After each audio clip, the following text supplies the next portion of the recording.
Anyways, we can sit in the ambiguity with them so that they're not alone. It's not scary anymore, because if I can keep my together, pardon my French, then that gives them some hope that maybe they can hold it too.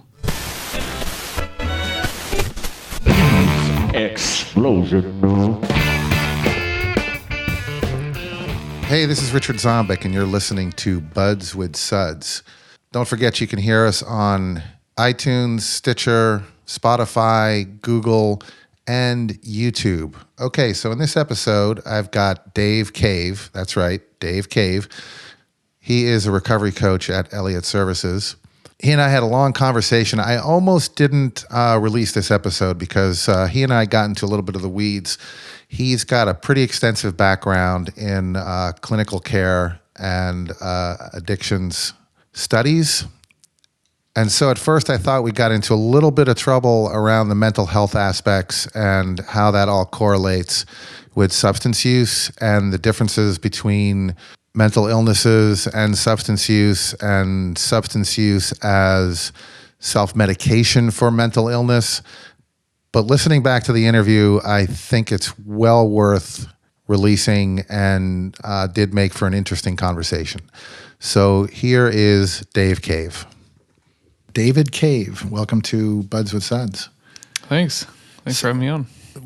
So you, I'm trying to think, you work at Eliot. Mm-hmm. You've got a pretty, correct me if I'm wrong, but it seems like you've got a kind of extensive background in clinical work too? Mm-hmm. Okay. Well, I was trained clinically. I guess I'll just get right into it. Yeah. I've just been recovery coaching since January, so about 9 months now. I'm originally from Denver. I went to Metro State University. I was in the human services program there with this. My concentration was in addiction studies.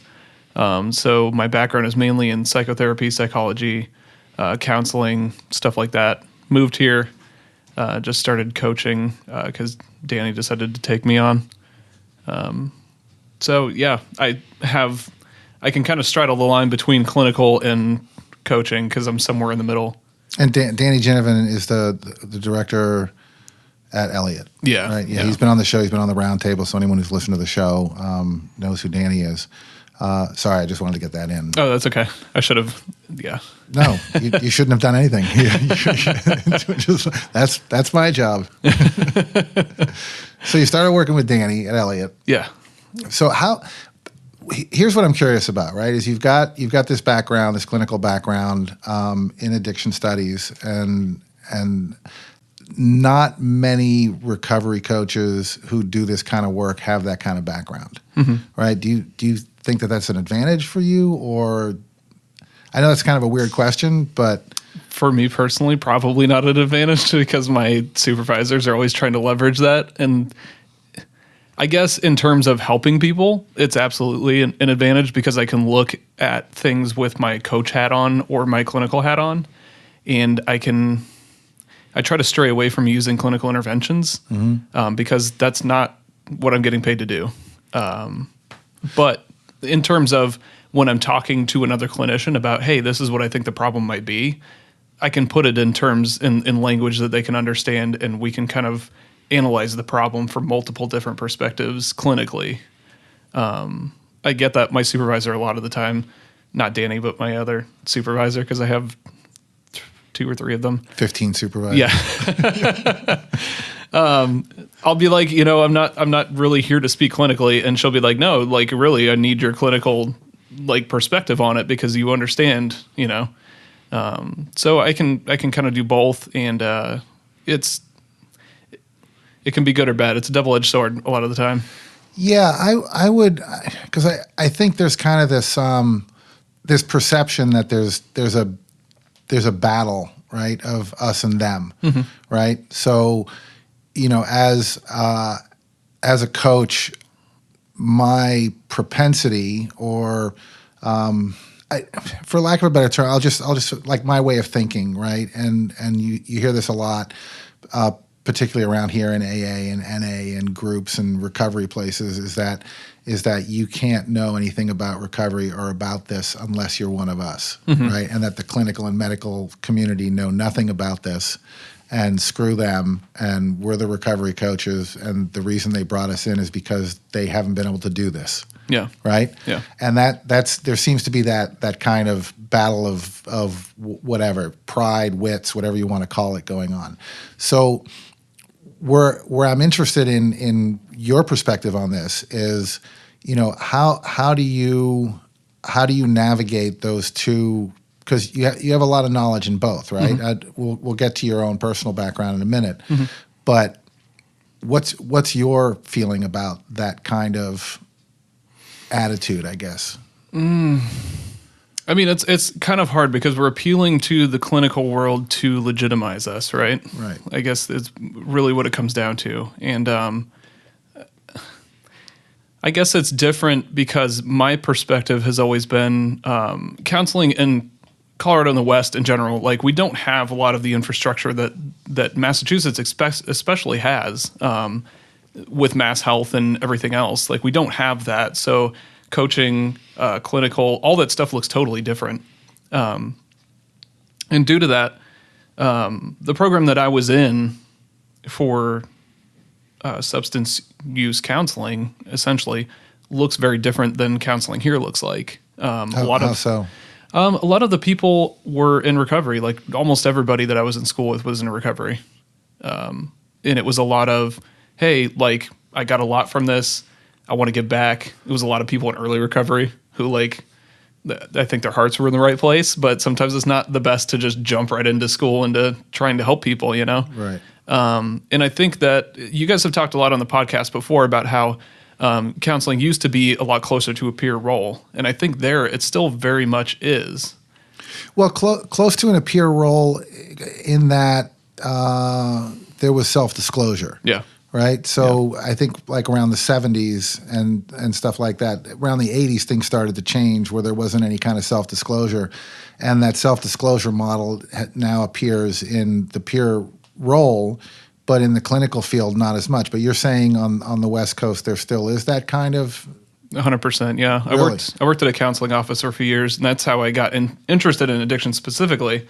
And a counselor that I worked with, like, all the counselors actually would disclose their stories. They would talk to clients about their experiences as a way of, like, breaking down that barrier. And even some of my professors, I had a theory and practice of counseling professor who's like old school psychotherapist.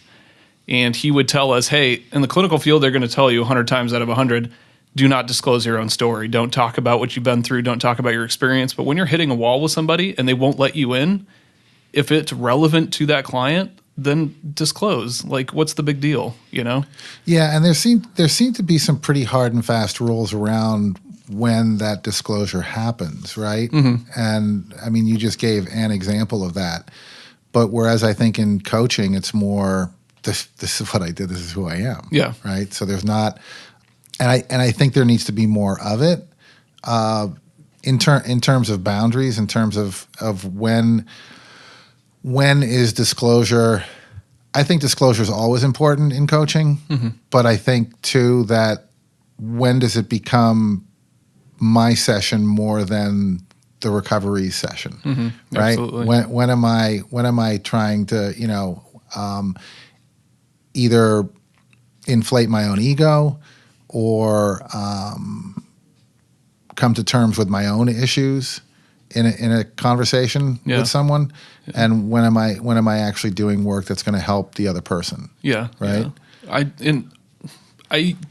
I guess this is where this comes back to what you were asking me, is that, like, I still struggle with how to self-disclose when I'm working with somebody. I've self-disclosed my own personal childhood trauma with people less as like, hey, like, let me work through this with you, and more of like, this is a touchstone in my own life and my own experience, my own self-understanding of, like, this is an experience that I had. It was really traumatic, and it was a huge thing in my life that fueled a lot of my drug and alcohol use. And a lot of people that I tell about it are like, hey, I went through a similar thing, And that's kind of where that comes back to what I was told by my professor years ago, is like, use it as a way to break down that barrier. And you can help people feel more comfortable when you're willing to be exposed in that environment. Talk a little bit about your drug and alcohol use then. Let's see. I guess I have to go all the way back. So I was raised in a pretty strict Baptist family. My parents never drank, smoked, did drugs, anything to my understanding, which always kind of catches people off guard when I talk about my own alcoholism mainly. So I didn't really have much exposure to alcohol or drugs growing up. It was mostly the friends that I grew up around middle school, high school. I had my first drink. I was smoking weed all the time. Other stuff that was weed laced with other stuff, you know how it goes. And around that time I started to, now I understand what it was, experience depression mainly. I'm one of the dual diagnosis people, which I haven't learned until recently. So my own drinking, I got sober when I was 20. Before that, a lot of my drinking was fueled. As I understand now, I have insight into what was fueling that because I do a lot of self-analysis. It was a lot of self-harm, which I didn't really understand at the time, and especially when I first came into the program, to 12-step programs. I never felt better when I drank. I always felt worse, but I was still drawn to feeling worse. I was kind of on this... It's like a treadmill of trying to feel worse all the time because at least I was feeling something. Else. Either something or something else, right? Yeah. That and anger, especially earlier when I was in middle school, high school, anger was a big thing. And then it kind of shifted into sadness, depression, melancholy. And I was trying to stay in that state all the time. And I think to some extent, I thought that there was something to learn in that. There's like this tortured artist, like Bukowski or something, you know. Bukowski's kind of an extreme example, but well, Kerouac, he's pretty extreme too. I think they all are. Yeah. Hunter Thompson, Hemingway. Yeah. All of them died a pretty horrible death.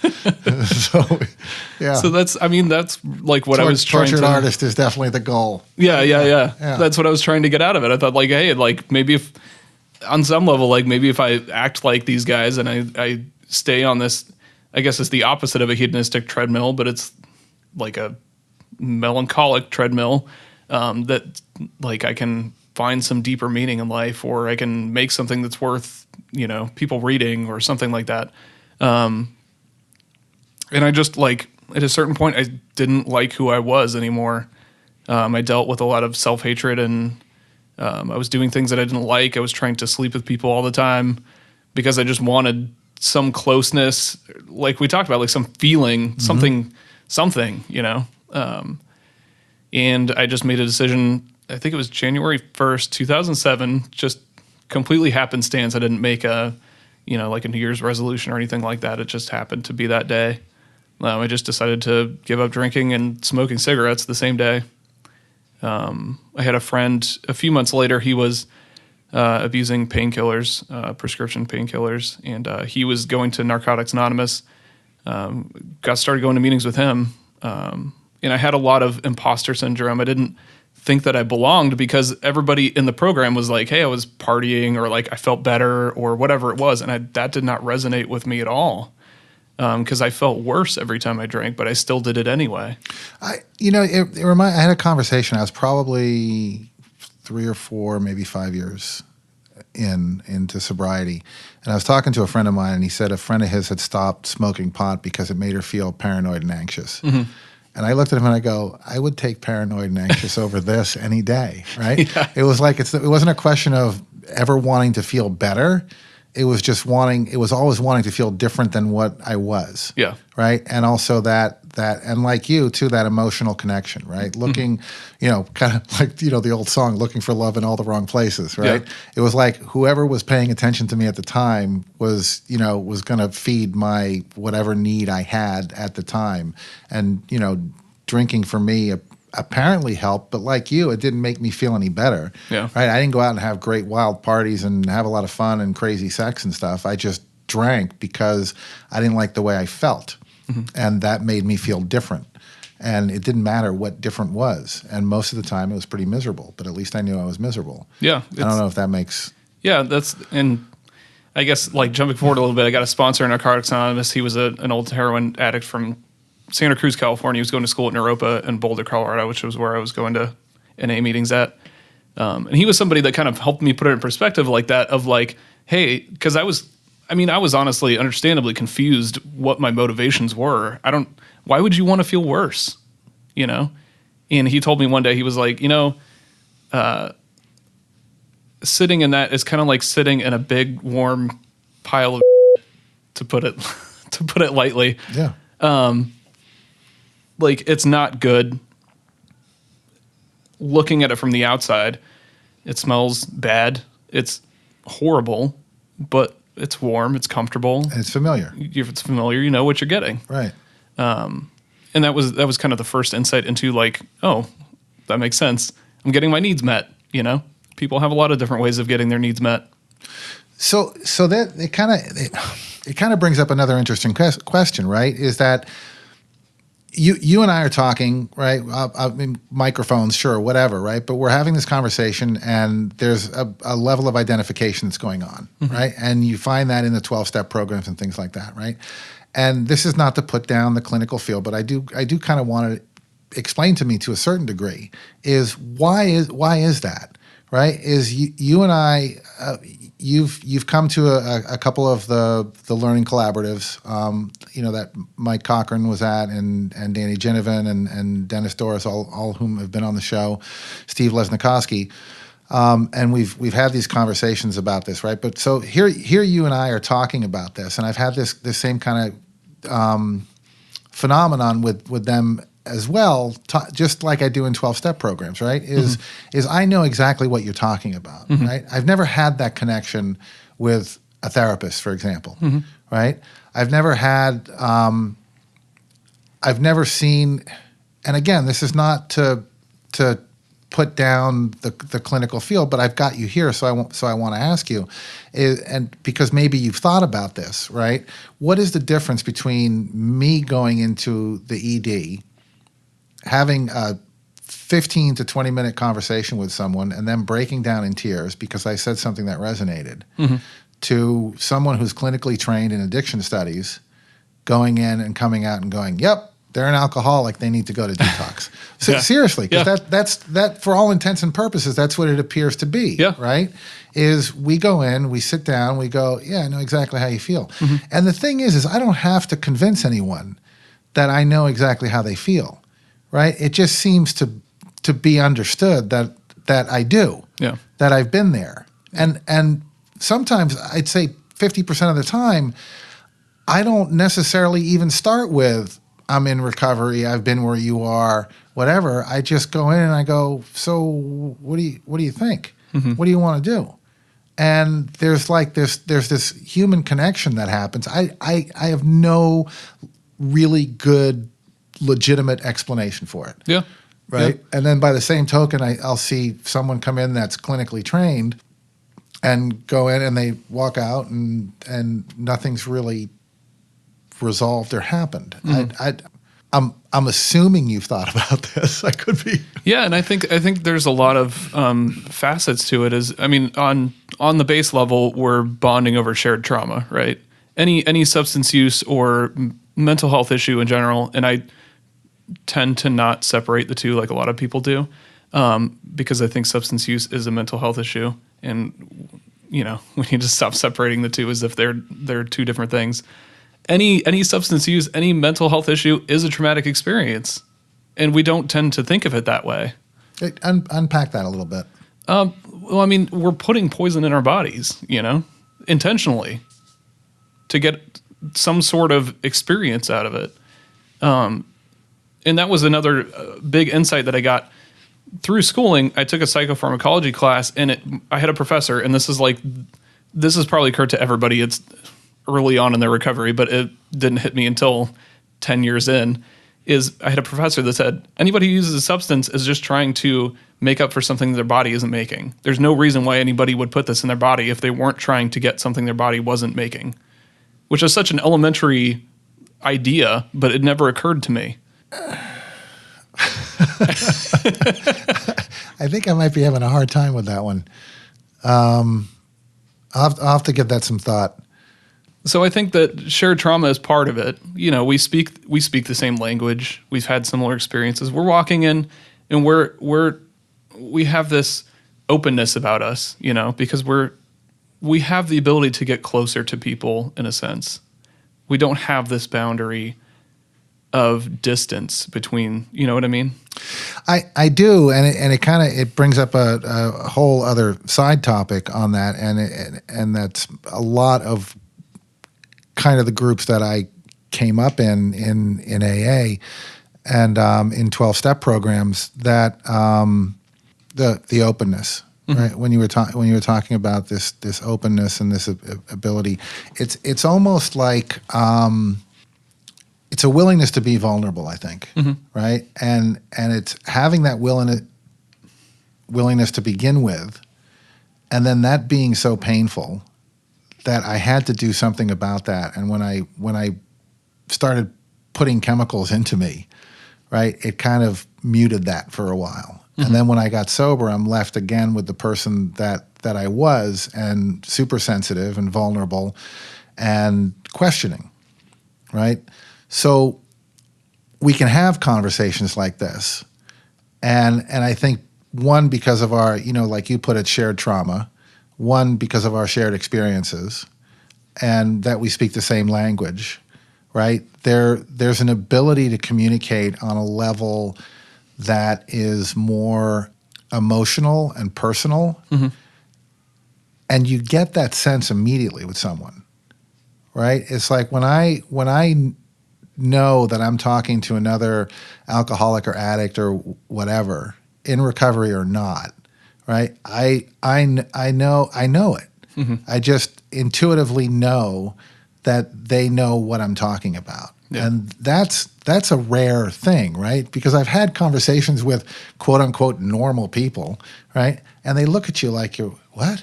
Yeah. What are you talking about? You know?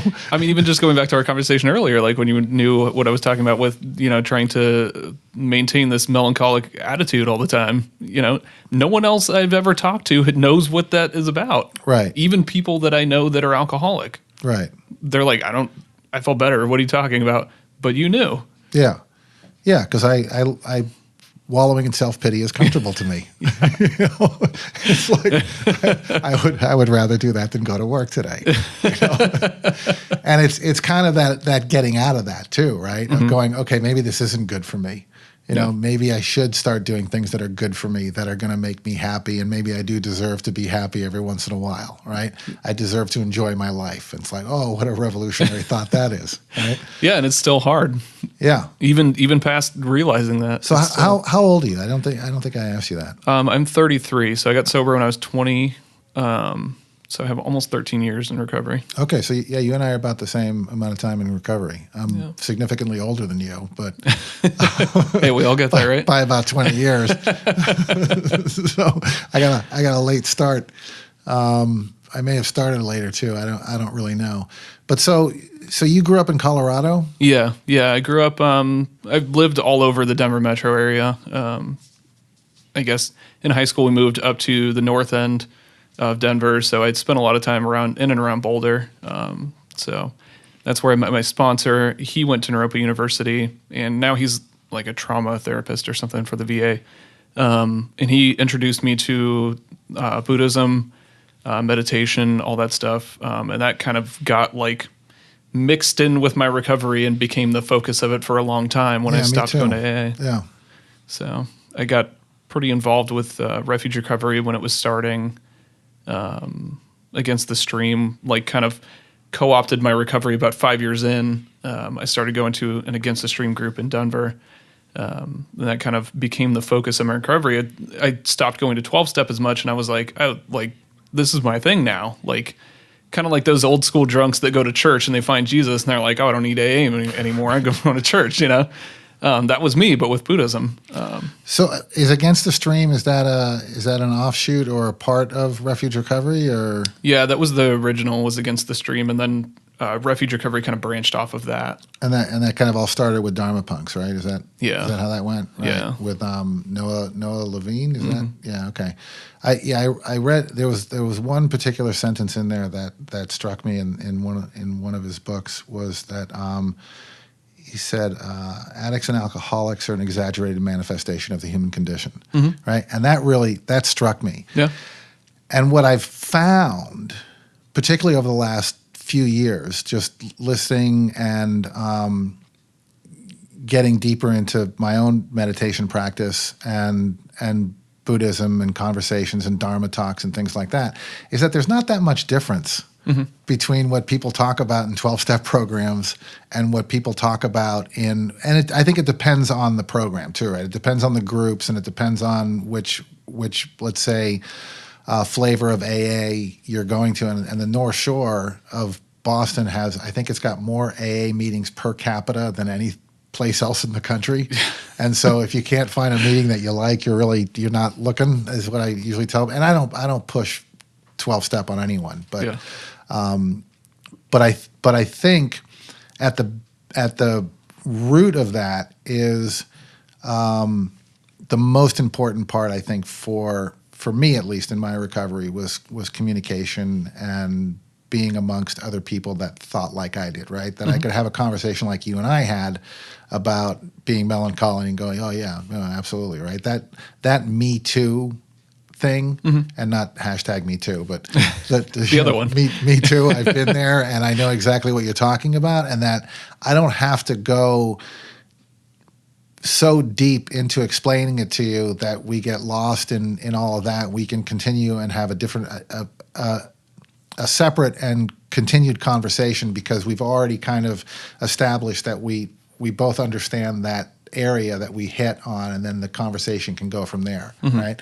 And so it's interesting because I started probably a few years ago with like 10% Happier and, Headspace and all that. And then I started listening to the podcast around 10% Happier. And then I started listening to Sandy B who's an AA speaker, right? And a lot of the stuff that everyone is talking about around Buddhism and mindfulness and meditation and stuff is also a lot of the stuff that's around like the 11th step in AA and, conscious contact with a higher power, blah, blah, blah, all this, getting to understand your thinking, understanding how you think, understanding that you're not the author of your thoughts. And all of that aspect just became more and more fascinating, where when I started like really sitting down and meditating and having a regular practice, that stuff that was coming up around meditation was stuff that I had been talking about or listening to in 12-step programs for years before that, right? Where you can actually kind of put a wrapper around it. Because for me, what the hard part with all of that is that I'm not going to just blindly believe what you say, right? Whether you're a sponsor, a doctor, whatever, I'm going to need to find this out on my own and come to terms with it and have my own explanation around it, right? Where I could have a conversation with 3 different people about the exact same topic, but one person words it a little differently or twists the phrase a little more, and all of a sudden it makes sense to me. So something that made no sense to me for, a decade, all of a sudden is like, oh, that's what they meant, right? Yeah. And those little moments usually happen, on the toilet or in the shower or while I'm meditating, right? So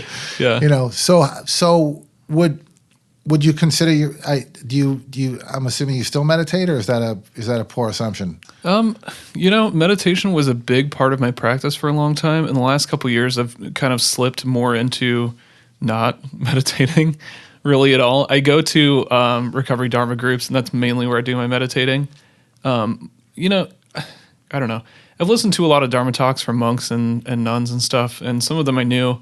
I think it was Kusala Bhikshu, gave a talk about, hey, like meditation isn't the main form of practice here. Like if you go to the East, if you go to Thailand, if you go to Korea, anywhere else in Southeast Asia, their practice revolves around trying to live this stuff in your everyday. Right.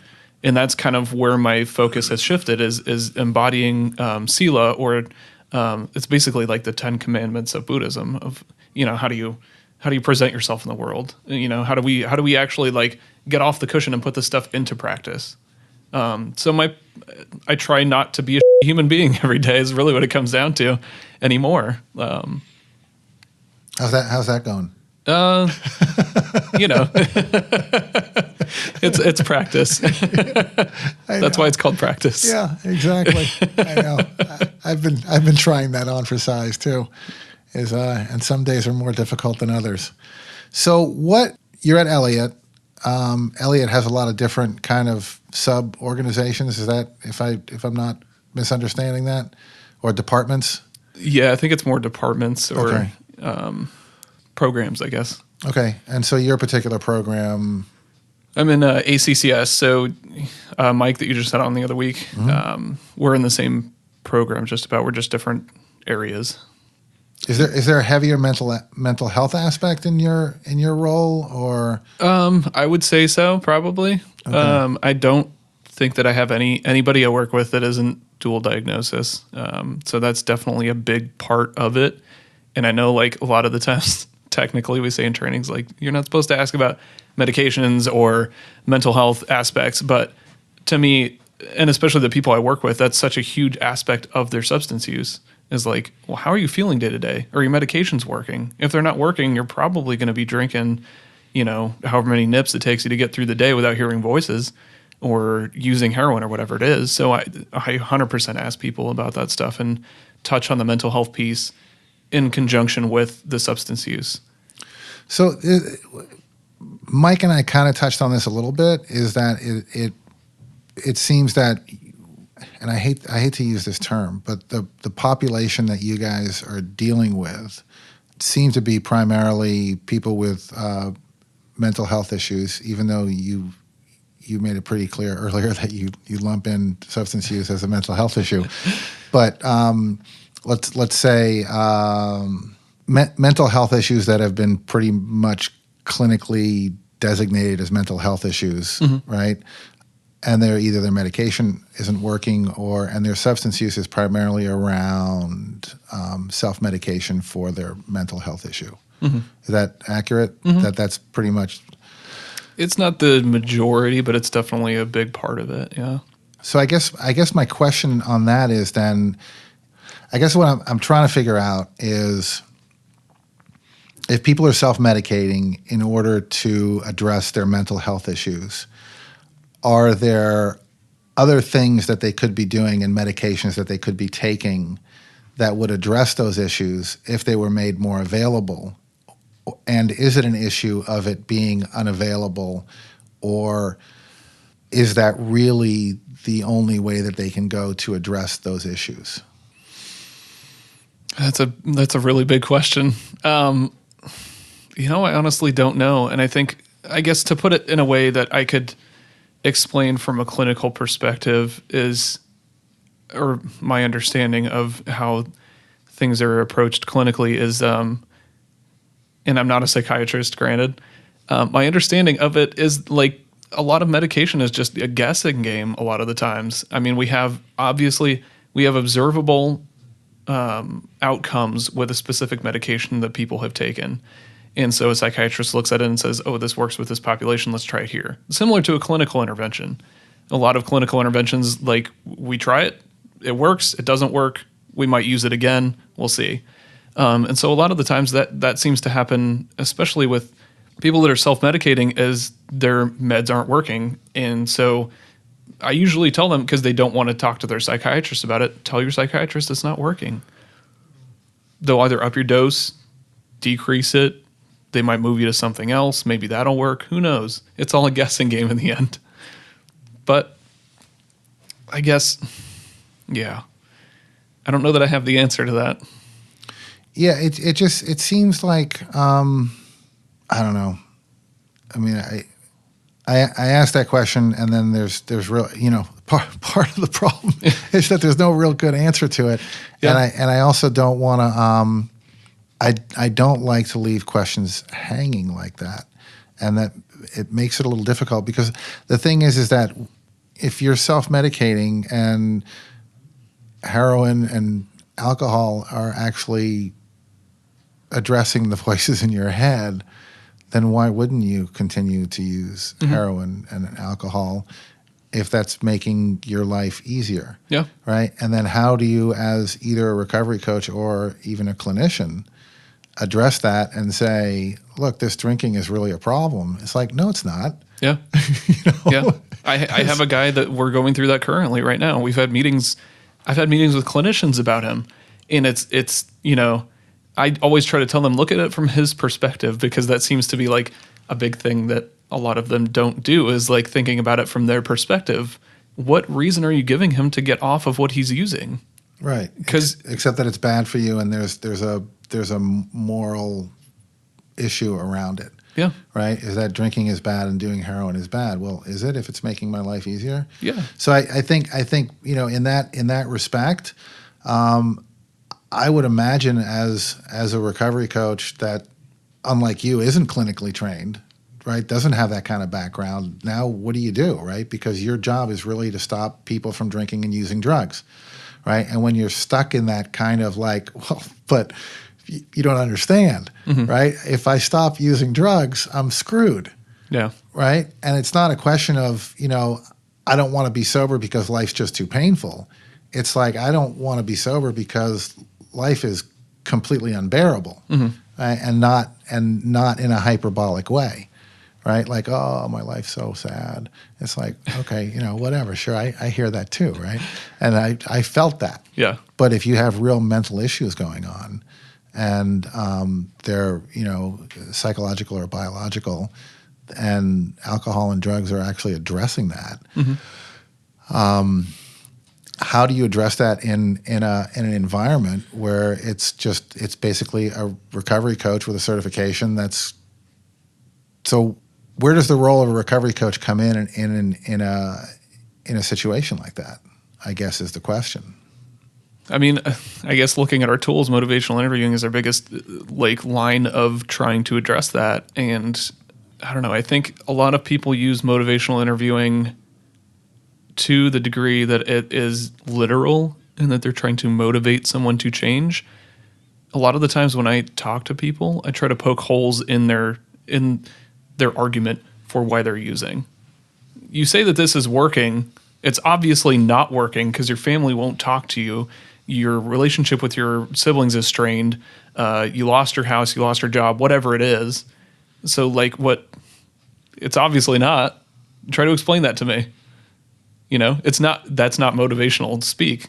It's very negative speak, to be honest, because we're focusing on everything that's going wrong. Yeah. But in that is, hey, don't you want to change? Don't you want to feel good? Don't you want to feel better? Because that's what I ask people a lot of the time is, I understand it feels awful to feel this way. You must hate it. Wouldn't you like something else? Isn't there something else? There's some hope at the end of that. Even though it's negative, you hit them with a little hope at the end, Right. But how does that work with someone who obviously needs some sort of medication? I think that's definitely a lot harder, and I think that's heavier lifting than we're capable. Not capable. That's heavier lifting than we are able in our current position to deal with, I think. And so I think a lot of the times it comes down to trying to increase their engagement with those service providers. Can I get them a ride to their psychiatrist? Can I sit in with them? Can I talk to their psychiatrist? Will they let me? Let them know what's going on and try to, I guess, in terms of what we were talking about earlier, them letting their guard down around us because we're peers. Can I carry that bubble into the room with the psychiatrist so that they're willing to let their guard down with a clinical staff? And to what end or what purpose? So that they can tell their psychiatrist, hey, this isn't working for me, or hey, I've been, hearing voices, or whatever it is. Because I think on some level, and I'm totally speculating here, is that they don't want to disappoint people, especially psychiatrists who they're doing a lot of work, to try to help them reduce their symptoms or whatever it is. They probably don't want to disappoint another person. So telling somebody that, hey, this isn't working for me, at least for anybody who has any ounce of, I guess, trepidation towards how they come off to other people, might be uncomfortable in that situation. So if I can help them to feel more comfortable in that situation, breaking down the barrier and telling other people what's going on with them, then I think it's definitely part of our role to bring that to them and with them, you know? So does that, I feel like I'm talking in circles here. yeah, which isn't necessary. I mean, I don't think we're going to solve anything here, right? And I think that what we're addressing, at least in this conversation, is that there are some areas that we as recovery coaches, you're in a rare position that you have a clinical background and training and are a recovery coach, right? So you can kind of wear those two hats, as much as I hate that analogy, if it's even an analogy. And one of the things that we've talked about at the Learning Collaborative too was professionalizing the role, right? And if we have recovery coaches that are in situations that require more of a clinical background to understand exactly what's going on mentally with someone, right? Then one, and this is probably an unfair question, is that really fair to the recovery coach, right? Is it really fair to the patient or the recovery or the participant or whatever the hell you want to call him or her? You know, I'm gonna get just beaten up for this one. And then how do we provide the necessary help to those people for them to get the help they need, right? So if I have basically just someone who's in the ED or on the floor that has, you know, basically they have an alcoholic or drugs or whatever, right? And I can talk to them about that and things like that. But then it starts getting into more mental health issues, right? I mean, I work in a pretty large, you know, healthcare facility where I have plenty of backup, right? Yeah. I can refer to and defer to medical and clinical staff on those issues, right? And be there basically as support, like what you were talking about, right? Where then we go back into our role of that, at least in my opinion, is from a point of mutuality, right? We're in this together. I'm not here to do something to you or force you into anything. I'm just here to support you in whatever you want to do and what you think is best for you, right? And I have to come at it with a belief that internally you know what's best for you. And I'm just going to help you tap into that, right? But in other organizations that don't have that kind of fallback position, really, then what? Yeah. You know, because the thing is that if someone came to me and I was on the street and they said, I hear voices in my head unless I drink, I don't know if I would feel good about telling them to stop. Yeah. You know what I mean? I mean, if you're not causing, you know, a tremendous amount of pain to yourself or to the people around you, and I don't know. I mean, that really, it kind of brings up a whole other aspect of this that I don't know that recovery coaching alone can address. Yeah. And I mean, I guess there's nothing wrong with that either. You know, I think a lot of the times when we talk about this stuff, it's kind of like, well, how can we figure out how to do this? It's like recovery coaching can't be all things to all people, you know, like there's going to be limitations of our position and we kind of have to sit with that. And there's discomfort in saying like, I don't know how to help you. There's a lot of discomfort in that because I think that we're put into a position in a lot of instances where it's like, okay, this guy's drunk, this guy's high, call the recovery coach and let's get him off our plate, right? And then we're kind of, to a degree, and I'm not saying this in all cases or in all places, but to a degree expected to, okay, let's figure, I have to figure this out now. And I think there are a lot of areas, and both you and Mike brought that up in both this conversation and the conversation that I had with Mike in the previous episode, of there's a lot of areas where, you know, we have to get used to saying, this is too much for me, right? I don't know that I can handle this particular case. I can certainly be there for support.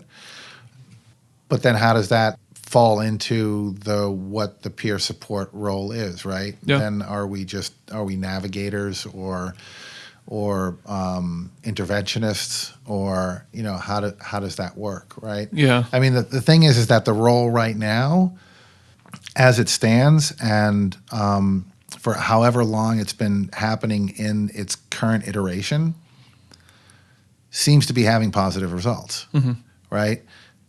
But you and Mike both bring up an interesting point and a crucial point too, is that, and this is where we kind of start getting in the weeds, right? Because now I should be able to identify if the mental health issue goes deeper than what I had originally anticipated, right? Which means that I need training in that, which then you start to professionalize the role even more and take away the peer model, right? Because what I've seen, and maybe you have too, is that in a lot of cases, the more information that you give people like us, the more we think we know.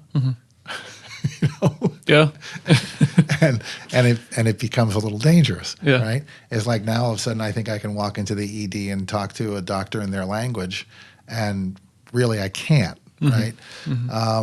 But I think because I know a few words that I'm gonna be able to BS my way through the conversation, right? It takes. I do that all the time. Well, yeah, but you actually know what you're talking about. I mean, sometimes. Yeah. I don't know. I mean, we definitely got in the weeds in this conversation. What I find interesting and compelling about this conversation, though, is that there are. I was more prepared to hear you say, or to convince me in one way or another, that your clinical background actually made it more difficult to do your job as a recovery coach. And that may very well be true, but it also gives you an advantage, particularly in the place that you're working, to identify very real mental health issues that may or may not be related to the alcohol or drug use. Yeah. I guess to go more into, if you want to hear more difficulties that it causes me, I get leaned on a lot for my clinical insight. Mainly is like, hey, what do you think? What do you think is going on with this person from your perspective? Because I don't know that any other recovery coaches deal with this, but when you have somebody whose substance use is so intertwined with their mental health, do their supervisors go to them in supervision, wherever it is, and say, hey, like, what do you think is really going on here? Do you think it's mental health, or do you think it's the substance use? Like, if you have somebody who might be not be using, but is delusional and thinks that they're using, because that's something I've run into, or a thought that we might have had, how do you parse that as a recovery coach?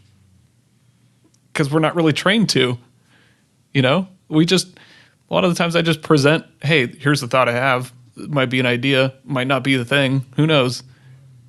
It might be at the very least, it's a way that opens a line of questioning that I can bring to that person of, hey, what's really going on here?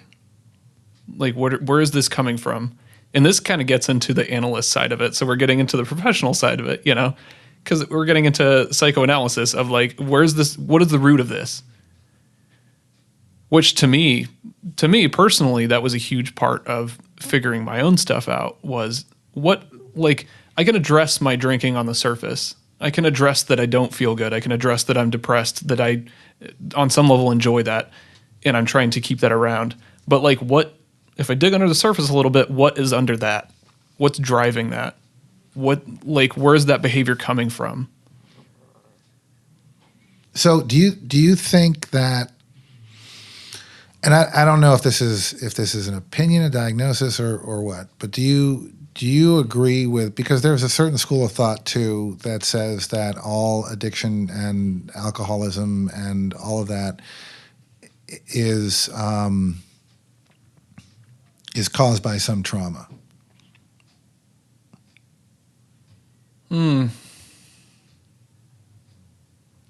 It's kind of hard to parse, honestly, because I don't know anybody who hasn't experienced trauma on some level. Well, exactly. Like, I mean, that's kind of how I feel too. Yeah. It's like, well, yeah, of course you can say I'm an alcoholic because I experienced trauma as a kid, but someone's trauma may be someone else's nothing. And okay, maybe I did have a traumatic something happened that I don't know or that I've hidden away or whatever. And I'm not saying a horrible event in my life, but yeah, we all experience trauma. We all experience trauma differently. And was it actually that trauma that caused me to drink the way that I did? Or is that just, some kind of genetic anomaly that causes me to drink the way that I do? And what and why is that, and how is that supposed to be addressed, right? And I think there are a million different answers. But I think, what I find fascinating with what you're talking about and the area that you're working in too is this idea that the drinking and the drugging is more of a way to relieve the symptoms of an underlying mental illness, and to address those through self-medicating.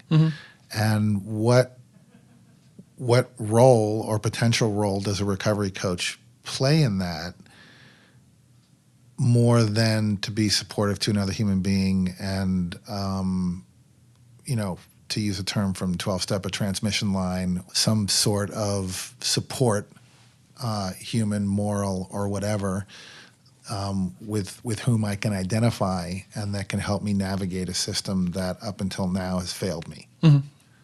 Is that? Yeah. And I guess at risk of getting too far in the weeds, like going back to the trauma piece, I've been reading this book called Elements of Self-Destruction because that's part of my story. Post getting sober, I've had more suicidal ideation in my sobriety than I did before. And I've been trying to understand where that comes from because I feel like that has driven some of my drinking in the past. Anyways, in that book, he talks about this theory this psychiatrist had, I think he was a psychiatrist, that basically people engage in self-destructive behavior to distract them from deeper trauma. So the psyche tries to basically intercept looking at deeper trauma by causing itself trauma. And so, like, that's a lot of the times that's how I look at substance use with people is like, what are you trying to intercept? Right, but that also comes from, which gets into clinical, right, yeah. a deeper understanding Yeah. of a clinical background and how that might, yeah. While also understanding that substance use, mental health doesn't occur in a vacuum. Everything that a person experiences does day to day has anything at all. Being alive, waking up in the morning, touches it in some little way. What do you mean? When they talk about substance use clinically, we look at biopsychosocial. Right. So even just, I guess, substance use, like, I'm trying to think of how to put this. Any of my experiences could be a trigger. Whether it's waking up in the morning, it could be an emotion. I mean, if you want to get into like the cognitive behavioral understanding of it, like there's more to it than that. When you bring in thoughts and stuff like that, any stimulus can touch substance use, right? So looking at it from that broad perspective, I'm walking into, I guess this is a bad analogy, probably. It's like Minesweeper, you know? Like you're walking into a situation with a person, you have no idea what has triggered it. You have no idea what has touched it. You have no idea what has affected it. And you kind of have to poke around and dig in there and try to figure out, well, what exactly is going on here? Because if I don't know, I could send people to AA, NA, 12-step, whatever it is, until the cows come home, but ultimately it's not going to have any effect because we're not touching what the root cause is. And in the recovery coaching position, I understand I'm way out of my league there, you know, and that's where I think the team aspect comes into play. And I understand that I am very privileged to be able to work in a for an employer that has that team perspective and the access to resources that we have, somebody who's just like working outreach on the street, whatever it is, wherever it is, might not have resources like that or resources available to them in that same way that we do. And I think that's kind of where the resource broker part of recovery coaching comes into play, is having that knowledge of, okay, go here, you can get that resource there.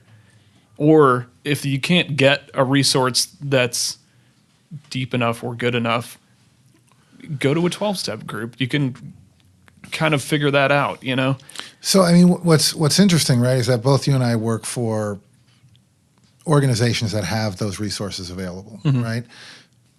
And one of the things that I've said, and that was brought up at Governor Baker's commission and things like that, was always, what's the difference between a sponsor and a recovery coach, right? And we can take that even further with what you just brought up with, if a recovery coach is an outreach worker, right?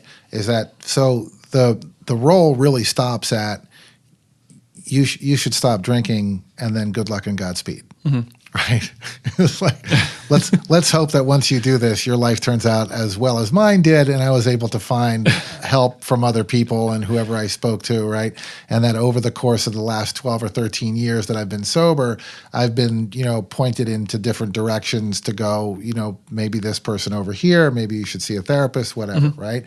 But it all started with one basic event, in my case, it was, comatose in the ICU, and then having someone at AdCare have the time to talk to me, and some little spark was lit, and whatever. I mean, I could give you 1,000 different reasons as to why I've stayed sober, and none of them are probably accurate, right? But what we have in a position when you're working in a medical facility or in a clinical and medical facility, right, is you have that ability then to,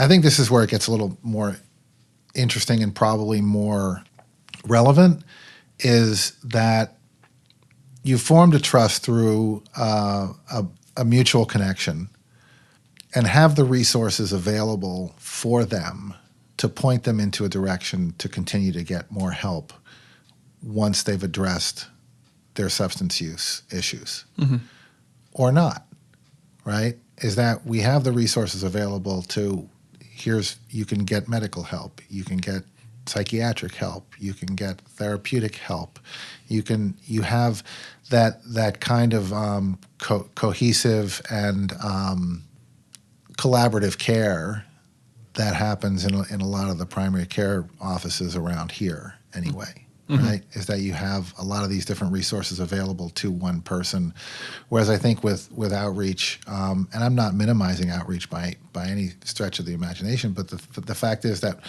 if our coaches go into the ED or onto the patient floors, we have an entire medical facility behind us to use as for referrals or for answering questions and stuff like that, and we're not kind of really out on our own. Right. Yeah. And I think where I got a little bogged down in our conversation was that it didn't initially occur to me that you have the same kind of force behind you that you can fall back on, right? That you're not just out on your own, but that you yourself, Dave Cave, which still cracks me up every time I say it, have a unique talent where you have that you have a different perspective than most recovery coaches do, because you have that clinical training behind you. Yeah. And you can translate that into conversations with clinicians and be able to identify probably issues that most of us can't. Yeah.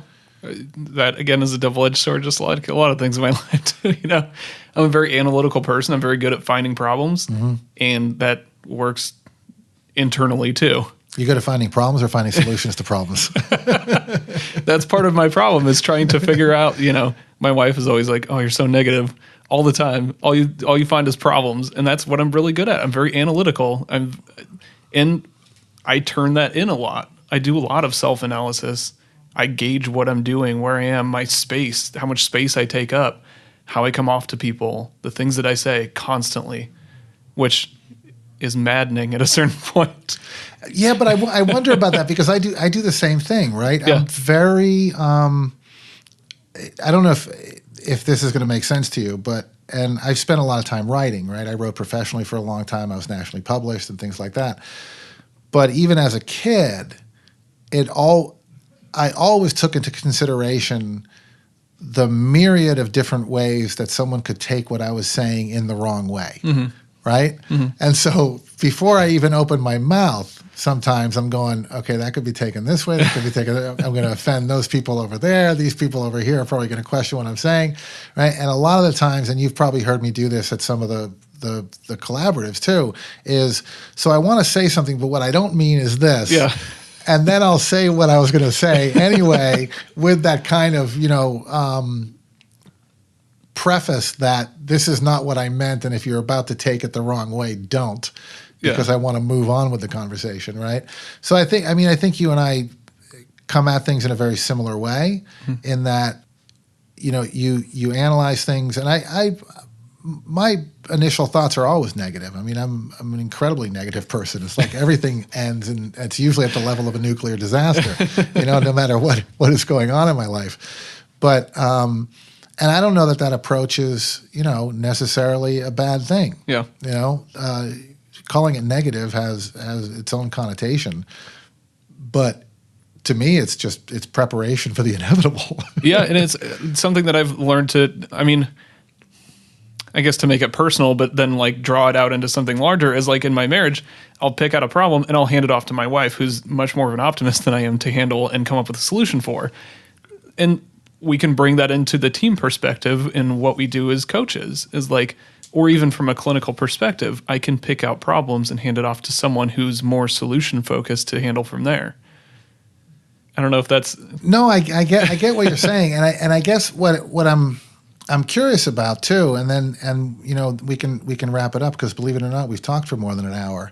I'm not sure if this entire episode is going to make sense to anyone but us, and I'm hoping that it makes sense to some people, and I don't see why it wouldn't, because I think a lot of these conversations, it's like watching anything else, and when you watch these commissions and you watch these collaboratives that you've been at and that we've put on, there are no real good, hard and fast answers to any of these questions, right? Yeah.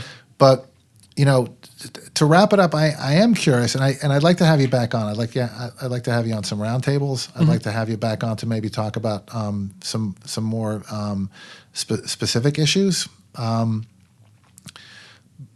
But in working and in the short time that you have as a recovery coach, and your and along with your clinical training, how do you see, or what are your hopes for recovery coaching as it stands right now in Massachusetts? I'm trying to think of ways that I can improve on what we're already doing, and I honestly can't think of any.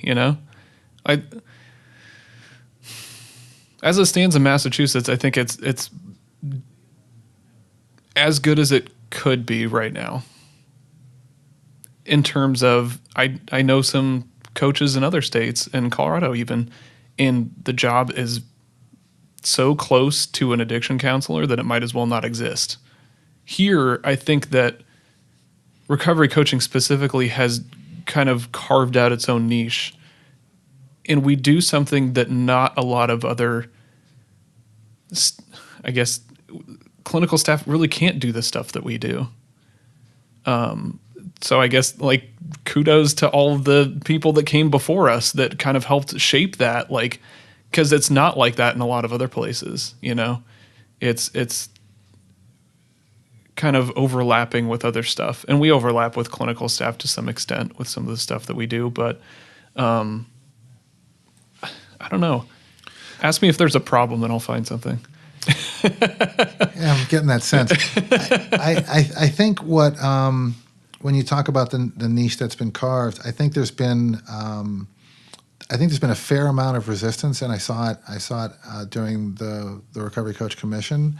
I saw it during a lot of the listening sessions. There's been, and not unfairly, there's been a resistance to professionalizing, and I know this isn't a word, and clinicizing this role, Yeah. and allowing it to be probably more free range than a lot of people would like in the medical and clinical field, right? Is that it's been allowed to kind of do its own thing because there's enough evidence to show that it's actually working and taking hold, Yeah. right? And what I find around here is because of the recovery coaches, and this is a pretty grand pronouncement to make, but I think in a lot of cases, because of the recovery coaches and because of that connection, clinical and medical staff have seen that happen and have changed their attitudes to a certain degree because now they have a fallback position, right? Is for a very long time you had people in the medical profession that would have someone come in with a substance use disorder, and as much as they wanted to help, they had nowhere to go, right? All you could do is go, well, go to AA and see if that helps, right? Is in this case now they have someone that they can, however you want to put it, right? Pawn off to, hand off to, whatever. But there's a solution, right? There's something I can do that may help this person, right? And that ability to just do our thing that we've been given seems to be working to a certain degree. So I think that it's been kind of a willingness to just leave it alone for now. And I don't know, hope for the best. So I guess like what was really resonating with me with what you were just saying is that from my perspective, I think that a lot of, and this is maybe an unfair criticism of a lot of clinical work or clinicians, is that a lot of them are very uncomfortable in the I don't know zone, in the ambiguity. And as people in long-term recovery, we have sat in that ambiguity for a long time. Yeah. We've gotten comfortable with it. And I think that's part of what helps us work with the people that we do, is that they're coming to us and they're like, I don't like this. This is uncomfortable when they get into recovery because they don't know what's coming next. They don't have the familiarity. And we can sit in it with them like, I guess, lobsters in boiling water and sit in it. Well, hopefully it's not that analogy because that doesn't end well. Anyways, we can sit in the ambiguity with them so that they're not alone. It's not scary anymore because if I can keep my together, pardon my French, then that gives them some hope that maybe they can hold it too. That's a really good point, and that's also a really good point to end on. I think that was excellent. Dave Cave, I want to thank you for coming in. Again, I'd love to have you on the show again. Yeah. I'd love you to come in on some of the roundtables. And so thank you. Thanks.